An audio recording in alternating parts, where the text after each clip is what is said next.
Hola a todas y a todos, nos encontramos nuevamente en esta ocasión para profundizar respecto del concepto de impacto ambiental. Para eso les voy a pedir que recuerden de nuestro encuentro anterior este mapa lógico que da cuenta de la dinámica de una evaluación de impacto ambiental. Es decir, aquella que nos permite comparar el escenario futuro sin proyecto con el escenario futuro con proyecto. Ahora bien, preguntémonos, ¿qué es un impacto? Porque venimos hablando mucho de impacto, pero no hemos profundizado respecto de estrictamente qué es un impacto. Entonces, aquí lo que podemos analizar es este diferencial sobre el cual hablábamos en la diapositiva anterior, cómo se materializa en un análisis más preciso.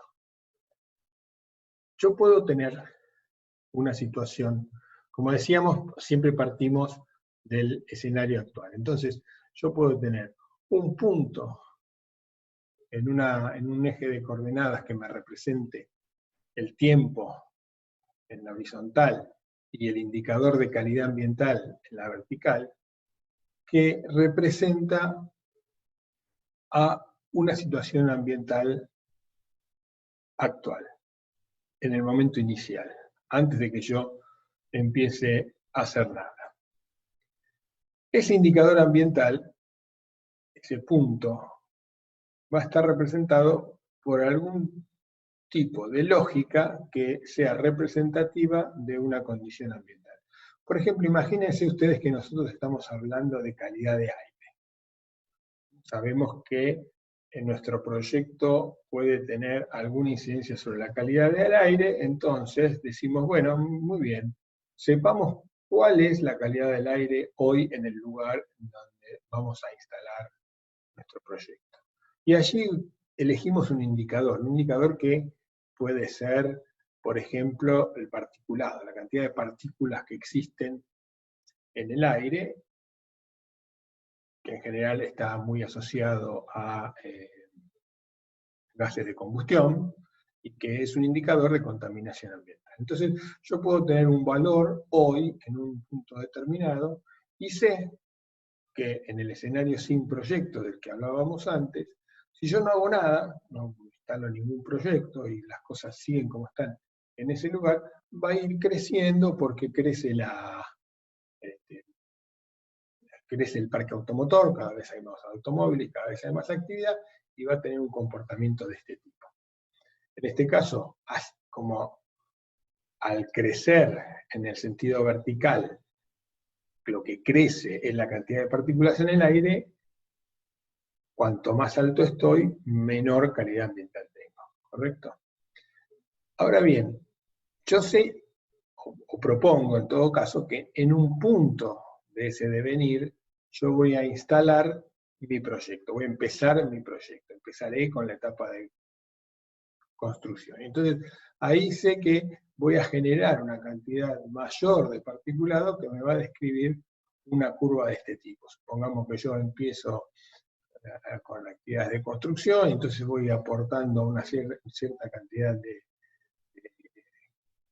partículas en el aire, y finalmente con el funcionamiento del proyecto y la concurrencia de vehículos, etcétera, etcétera, esa curva puede ir aumentando, y en algún momento determinado yo podría implementar alguna acción determinada que haga que esa curva descienda.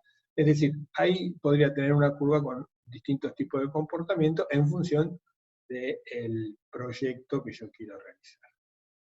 Entonces, en un periodo determinado, yo voy a tener que el impacto va a ser el área que quede comprendida entre esas dos curvas, las curvas con proyecto y sin proyecto. Ahora miremos otro caso. En este caso, yo tengo un proyecto, supongamos que tengo un proyecto del tipo de un espacio verde. Voy a construir una plaza en un lugar en donde hoy hay mucha concurrencia de vehículos, por decir algo. Tengo el mismo indicador, tengo un indicador de partículas en el aire. Entonces yo sé que en un primer momento voy a tener un impacto negativo porque va a empezar la obra, yo voy a aportar maquinaria, voy a copiar equipos, todo eso sabemos que produce mucho particulado en el aire y voy a tener una curva de este tipo.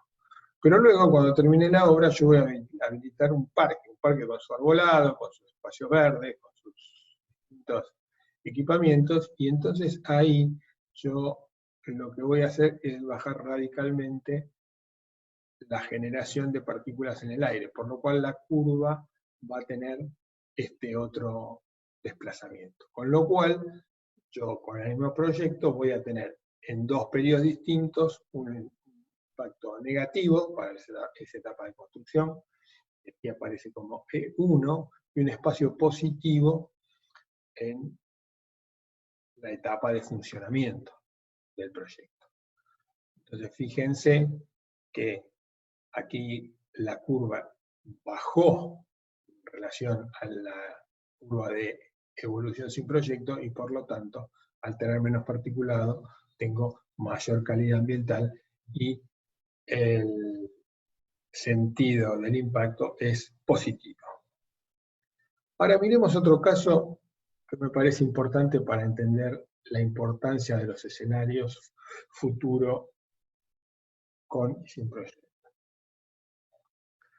Supongamos ahora otro tipo de proyecto. Supongamos que yo estoy desarrollando un proyecto en un área de bosque, en donde por alguna razón el bosque en la evolución sin proyecto, el ambiente del bosque, está perdiendo calidad ambiental. Supongamos que está perdiendo masa arbórea. El indicador que elijo para medir la calidad ambiental, en este caso, es el de masa arbórea. Yo elijo ese indicador como un indicador representativo de la calidad ambiental que a mí me interesa.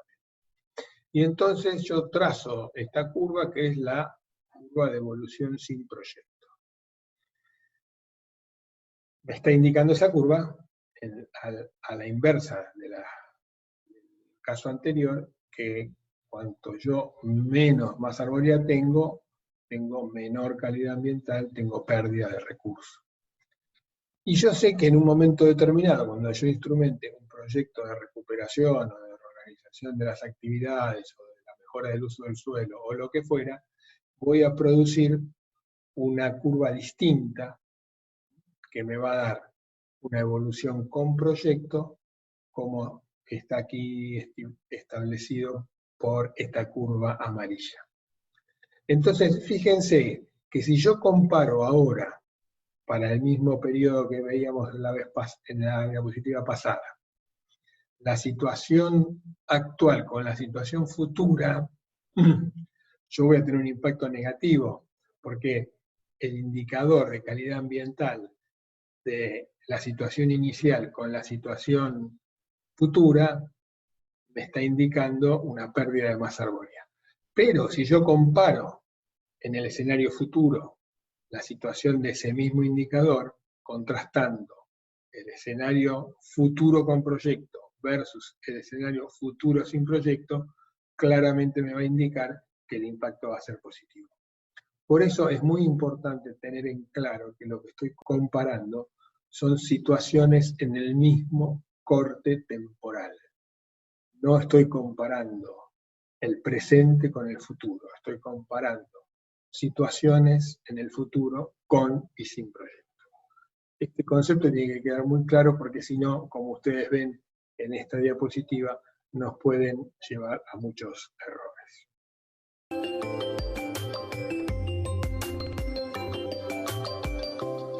Muy bien, entonces hemos visto cuál es la situación en la que nos encontramos desde el punto de vista del cuidado del ambiente a nivel planetario, pero también a nivel local. Hemos visto cuál es el mapa de la actividad profesional que la época nos impone y que representa un desafío para nuestra actividad. Hemos visto cuál es el concepto de impacto y de alguna manera cómo podemos medirlo. Pero todo esto presenta una gran complejidad metodológica, es decir, cómo abordamos esta complejidad, por dónde empezamos, qué hacemos, cómo lo hacemos.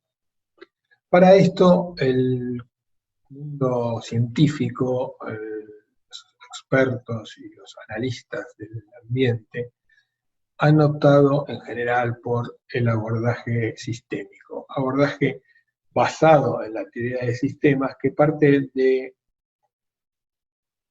considerar, enfocar, comprender a los componentes que van a entrar en juego como sistemas que interactúan. Entonces, la primera relación sistémica que tenemos que reconocer es que el proyecto y el ambiente son dos sistemas que se interactúan.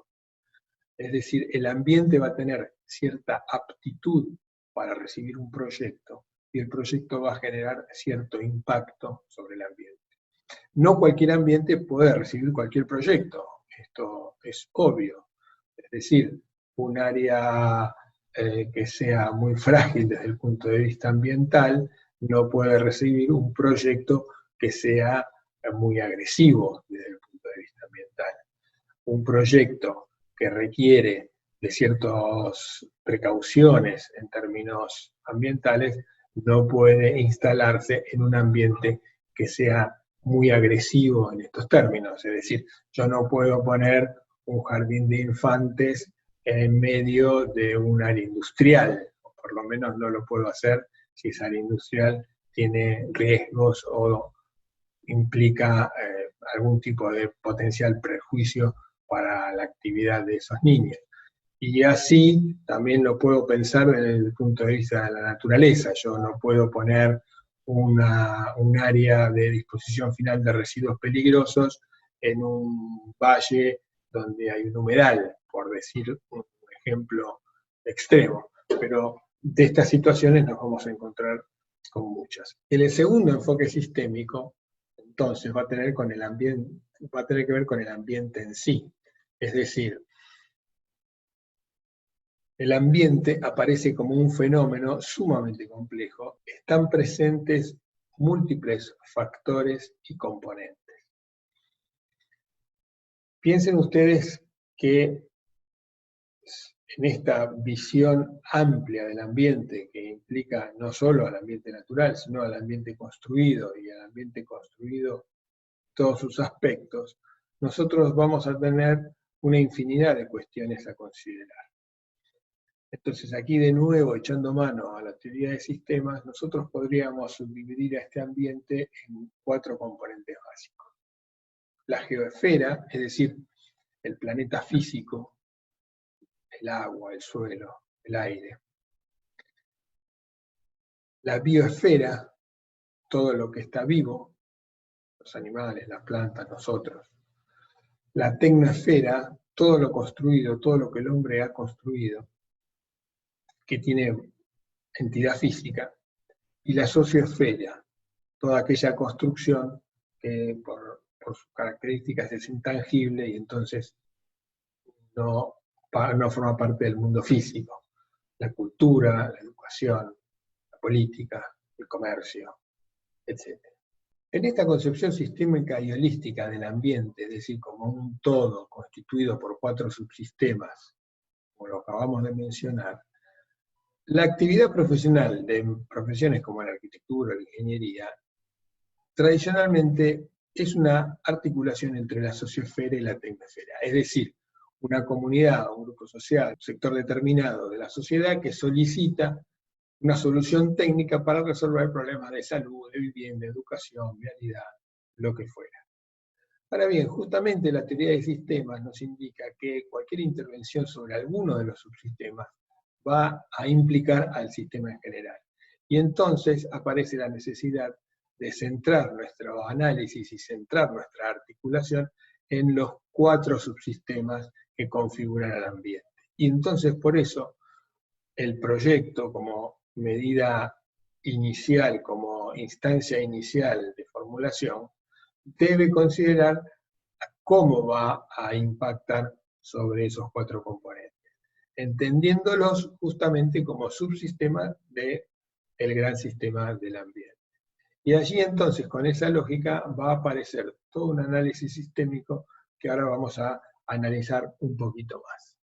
Ahora bien, nos tiene que quedar claro en esta concepción sistémica que el abordaje sistémico permite el reconocimiento holístico del ambiente, es decir, esta idea de totalidad, más allá de cualquier análisis pormenorizado que hagamos de algún subcomponente, entender que forma parte de un todo. Por la misma razón, identificar las partes y el todo en una interacción permanente, es decir, no solo es importante identificar ese todo y esas partes, sino también cómo es esa interacción que los vincula. Esto nos va a permitir reducir a análisis simplificados problemas de muchísima complejidad. O sea, ustedes fíjense que con qué sencillez nosotros redujimos toda la problemática ambiental a 4 subsistemas, intentando con eso barrer a toda la problemática. Nos tiene que quedar claro que el ambiente no es un sistema. Nosotros lo leemos y lo interpretamos como tal, como metodología de abordaje racional y eficaz. Es decir, es una argucia, una metodología que nosotros utilizamos que nos permita avanzar en el análisis que estamos interesados en hacer. Entonces, cuando analizamos un poquito más qué significa esa concepción sistémica del ambiente, vamos a ver que el medio natural va a estar constituido por la biosfera y la geosfera. Y dentro de cada esos 2 subsistemas generales también es factible seguir subdividiendo en los distintos componentes de ese medio natural. Por ejemplo, suelo, agua, drenajes, escorrentías, aguas subterráneas, vegetación, fauna, etc. para el medio natural, y para el medio antrópico una serie de subcomponentes que más adelante vamos a ir viendo, pero que también de alguna manera son aquellos que constituyen ese medio antrópico.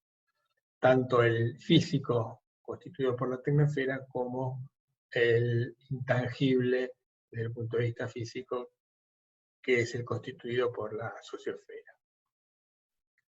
Todo esto nos va a permitir darle desarrollo a ese análisis sistémico que nos propiciábamos desde el principio, que es esa interacción entre el proyecto y el ambiente. Concebidos como sistemas compuestos por subsistemas, nosotros podemos cruzar esos 2 elementos en una metodología que vamos a desarrollar en este curso y que es la más habitual en este tipo de análisis, que termina constituyendo unas matrices que nos permiten este cruzamiento, esta identificación de cuáles son los impactos que se producen en el cruzamiento de estos 2 sistemas.